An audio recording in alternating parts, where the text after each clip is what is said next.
بسم اللہ الرحمن الرحیم۔ صحابی رسول فرماتے ہیں، میں ایک سفر میں نبی اکرم صلی اللہ علیہ وسلم کے ساتھ تھا۔ ایک دن صبح کے وقت میں آپ صلی اللہ علیہ وسلم سے قریب ہوا۔ ہم سب چل رہے تھے۔ میں نے آپ صلی اللہ علیہ وسلم سے عرض کیا، اللہ کے رسول، آپ مجھے کوئی ایسا عمل بتائیے جو مجھے جنت میں لے جائے اور جہنم سے دور رکھے۔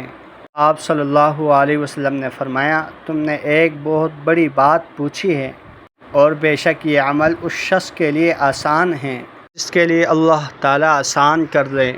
تم اللہ کی عبادت کرو اور اس کا کسی کو شریک نہ ٹھہراؤ، نماز قائم کرو، زکوٰۃ دو، رمضان کے روزے رکھو اور بیت اللہ کا حج کرو۔ پھر آپ صلی اللہ علیہ وسلم نے فرمایا، کیا میں تمہیں بھلائی کے دروازے یعنی راستے نہ بتاؤں؟ روزہ ڈال ہے، صدقہ گناہ کو ایسے بجھا دیتا ہے جس طرح پانی آگ کو بجھاتا ہے، اور آدھی رات کے وقت آدمی کا نماز یعنی تہجد پڑھنا۔ پھر آپ صلی اللہ علیہ وسلم نے آیت تتجافی جنوبہم عن المضاجع کی تلاوت یعملون تک فرمائی۔ آپ صلی اللہ علیہ وسلم نے پھر فرمایا، کیا میں تمہیں دین کی اصل، اس کا ستون اور اس کی چوٹی نہ بتا دوں؟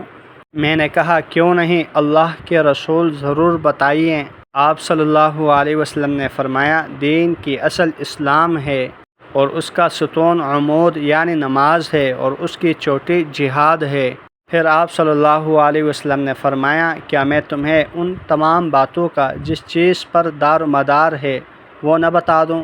میں نے کہا، جی ہاں اللہ کے نبی۔ پھر آپ نے اپنی زبان پکڑی اور فرمایا، اسے اپنے قابو میں رکھو۔ میں نے کہا، اللہ کے نبی، کیا ہم جو کچھ بولتے ہیں اس پر پکڑے جائیں گے؟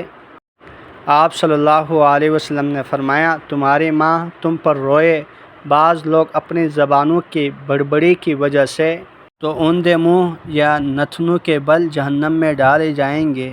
اللہ جل شانہ سے دعا ہے ہم سب کو اپنی زبان کو اچھی طرح استعمال کرنے کی توفیق عطا فرمائیں، اور دین کے ہر رکن کو احسن انداز میں پورا کرنے کی توفیق عطا فرمائیں۔